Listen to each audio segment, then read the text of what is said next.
ماہر قانون سابق سینیٹر و وفاقی وزیر بیرسٹر اعتزاز احسن نے کہا ہے کہ مولانا فضل الرحمان نے الیکشن سے پہلے ہی اپنی پسپائی کا ڈھول بجانا شروع کر دیا ہے۔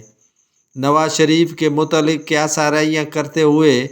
بیرسٹر اعتزاز احسن نے کہا کہ وہ الیکشن سے پہلے ہی ملک سے باہر چلے جائیں گے اور الیکشنی نتائج مولانا فضل الرحمان پاکستان میں دیکھیں گے،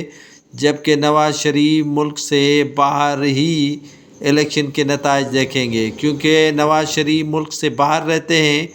جبکہ مولانا نہیں بھاگیں گے، وہ ادھر ہی پاکستان کے اندر رہیں گے۔ اعتزاز احسن نے کہا کہ میری پریڈکشن ہے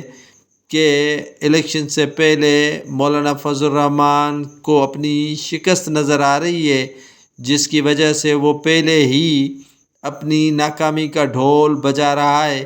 جبکہ نواز شریف کو بھی پسپائی نظر آ رہی ہے، جس کی وجہ سے وہ عام انتخابات سے پہلے ہی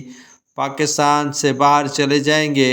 اور نتائج وہیں سے دیکھیں گے۔